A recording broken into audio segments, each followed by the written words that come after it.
Ana, nuestro referente, ahora que no está María Susana Rodrigo y que por cierto la extrañamos mucho, nuestro referente, piedra basal de este taller y momento en el que te digo qué suerte que de a poco, y por favor, haceme ese favor, vamos saldando deudas del momento de taller del cuatrimestre del taller anterior. Algunas de estas deudas se fueron saldando. Vos seguí, si me haces ese favor, subiendo textos que le falta saldar esas deudas, que por escrito las iremos saldando. No dejo de estar impresionado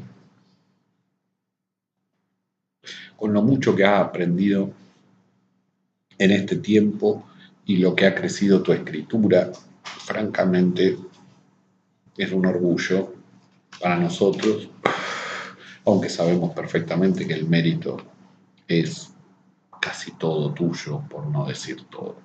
Pero bueno, celebro y celebro mucho la habilidad que has desarrollado, en particular en la narrativa y también en los muchos poemas que han ido saliendo en este último tiempo. Ahora bien, vayamos al desafío.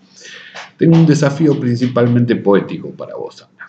Y es un desafío muy sencillo en su enunciación, aunque no sé cuánto costará allá en tu tierra para resolverlo. Espero que lo resuelvas pronto, así pronto te puedo poner otro desafío. ¿Cuál es el desafío, Ana?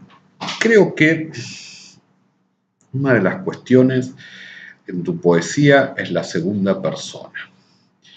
Tu poesía tiene muy buen ritmo, es muy eficaz, es hábil retóricamente y tiene una variedad y un canto muy interesante, muy lindo. Pero creo que estás cómoda con el uso de la segunda persona y también con el uso de la primera. De modo tal que quizás sospeches por dónde viene el desafío. Pues sí, tenés que tomar el desafío de escribir en impersonal o en tercera persona. Esto es darle un peso a las cosas de un estatus más bien ontológico, asertivo, como si fueses precisamente un oráculo. ¿Qué pasa si empezamos a hacer un poema filosófico? Y no me refiero a reflexivo, filosófico, de distancia casi científica con las cosas. Quiero, Ana, que hagas un poema frío. Frío en el que parezca hablar sea nadie. Frío en el que haya un registro de las cosas casi objetivo, seco. Estoy, sí, incitándote a desnaturalizar esa voz que también has construido, esa voz poética que también has construido y esa lírica que también has bien construido, para ver de hacer el ejercicio de ver si nos podemos poner más experimentales. De modo tal que dentro de esta propuesta hay dos cosas. Por un lado, un poema científico frío, distante y seco que sea bien referencial, simple y sencillo. Quiero decir, un poema, vamos a decirle, minimal y objetivista, ¿sí? De apenas registro sobre las cosas. Alguna vez en este taller hemos visto un poema de Daniel Durán que se llama Guión de poema. Ese poema, que es guiones de poema, tiene un recurso muy interesante que es usar la lógica del guión y llenarla con contenido que podríamos decir es temática y estilísticamente más propio del poema. Bueno, vamos a un poema que use recursos de un registro que no sea propiamente poético. Un poema que sea una historia clínica, un poema que sea un currículum, un poema que sea un informe de investigación, un poema que sea un epitafio, ¿sí? Un poema que esté fuera del registro métrico, estrófico del poema habitual. Y del otro lado, agarra Poeta en Nueva York de García Lorca, que es un buen referente, y empezó a mirar poesía surrealista. Y ahí vamos a otro borde. La poesía surrealista no es necesariamente lírica, no toda la poesía surrealista es lírica, hay mucha, yo no soy un gran especialista en surrealismo, pero bastante del surrealismo tiene un registro bastante frío y distante, porque al privilegiar tanto la imagen onírica, bueno, la imagen onírica, el juego, lo lúdico, muchas veces está por fuera de un yo que lo puede conducir y agarrar. De modo tal que, un poquito parecido a lo que le plantea Roberto, llegó, me parece, la hora de hacer un poema absolutamente delirante y poblado de imágenes imposibles. Un poema que al fin y al cabo sea como una obra de Dalí. No sé si te gustará, a mí no tanto, me gustan otros surrealistas, pero bueno, para que sea fácil de entender, un poema Dalí y un poema currículum, o un poema surrealista y un poema técnico. Belén Messel, ¿lo pronuncié bien? Espero que sí. Hace poco que nos conocemos, pero ya te he leído lo suficiente como para sospechar algunas cosas que te pueden interesar en el orden de esto que son los desafíos del oráculo de Mauro Lococo y su taller. Me encanta decir que ahora el taller es mío, santa, solo mío. Pero bueno, Belén, ¿qué es lo que vengo a proponerte?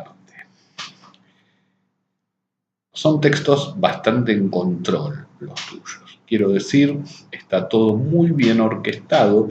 Sospecho que hay una guionista atrás de esto porque todo el prejuicio de por quién venís referenciada y de dónde la conoces, lógicamente opera también sobre la lectura de tus textos y sobre lo que te voy a recomendar. Como la gente que organiza bien tiene la capacidad de orquestar las cosas muy prolijamente, una de las cosas que se me ocurrió es que la cosa que más se me ocurrió, que era productiva, es pensar que quizás llegó el momento de trabajar con un narrador tramposo. ¿A qué me refiero un narrador tramposo? No todos los narradores tienen por qué ser inteligentes. O bien, cuando nosotros tenemos un narrador tonto o poco confiable o con ciertas limitaciones, como puede ser un niño, que no son tontos, pero sí, sin lugar a dudas, son poco confiables, ¿qué es lo que hacemos? Cuando un niño nos cuenta la historia, filtramos la historia porque sabemos que está contada por un niño, razón por la cual nos imaginamos qué es eso que él está contando de X manera en la realidad, porque sabemos que eso debe ser de otra, solo que en la medida en que es incognoscible para esa subjetividad, bueno, imaginamos lo que pudo haber sido si alguien adulto lo pudiera haber visto, ¿verdad? Entonces, los niños tienen esa cualidad, tienen que poder, intentan comunicar cosas que no están necesariamente en el orden de su comprensión, pero aún intentan comunicarlas. Un idiota también, un idiota puede contar angustiado cómo es su situación con su esposa, por poner un ejemplo, sin saber que te está contando que su esposa lo está engañando. Te va a contar, no sé, entra y se va cuando quiere, le gusta, se levanta siempre tarde, vive pendiente del teléfono, a veces suena el teléfono y desaparece, y vuelve cansada y desarreglada y no me quiere besar. Y todos sabemos que, o empezamos a imaginar qué es lo que pasa, pero él, que lo tiene frente a las narices, no lo ve. Bien, es la técnica, por ejemplo, con la que está contada Moby Dick. Moby Dick tiene un problema de una raíz filosófica muy profunda que trasciende la aventura de perseguir una ballena, solo que es acercamiento que tiene el capitán de su barco que persigue una ballena blanca hasta el límite de lo incomprensible, no está contado por el capitán, que evidentemente tiene una raíz mística y filosófica muy fuerte. Está contada desde el grumete, porque el grumete no puede entender, no está en su capacidad ni en sus competencias comprender la profundidad mística y religiosa que hay detrás de la búsqueda del capitán. Y eso lo hace mucho más atractivo el relato, porque si no nos tendríamos que comer un bodrio de reflexiones filosóficas y de meditaciones y de cavilaciones y de preguntas, que la verdad nos haría el relato muy engorroso.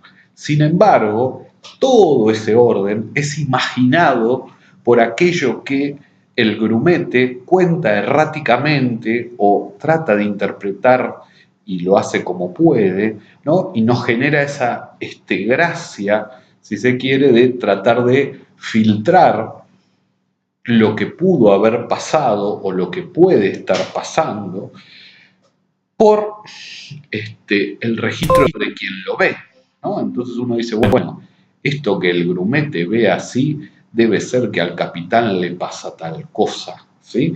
Pero nunca vamos a tener la seguridad de si al capitán le pasa tal cosa u otra, porque tenemos que confiar en que la única información que tenemos es la del grumete.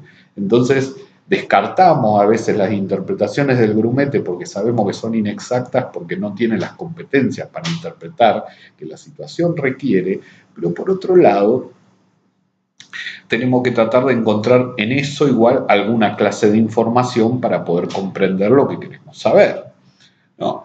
Es como cuando el terapeuta te hace contar la historia a sabiendas de lo que menos le importa es lo que vos interpretás de la historia, porque él sabe que hay algo más que interpretar que precisamente permanece invisible para vos como paciente, pero para él está a la vista, ¿no? Entonces, si conoces al paciente, te podés imaginar en qué partes elige omitir, elige juzgar, ¿sí? Por su propia impericia para poder ver lo que está frente a sus narices. De modo tal que necesitamos un narrador que no tenga la inteligencia, ni la capacidad, ni la posibilidad de entender lo que verdaderamente está ocurriendo. Un narrador poco confiable, ¿sí? De modo tal que quiero un texto contado por alguien con alguna clase de limitación para comprender lo que pasa, pero que refiera la suficiente información para que el lector sí lo comprenda. ¿Se entiende? Es un trabajo de punto de vista, al fin y al cabo, o de trabajar con una mirada. Bueno, espero que te funcione y dentro de un mes me tendrás acá molestando de nuevo con esta versión oracular del taller de escritura online. Será hasta la próxima.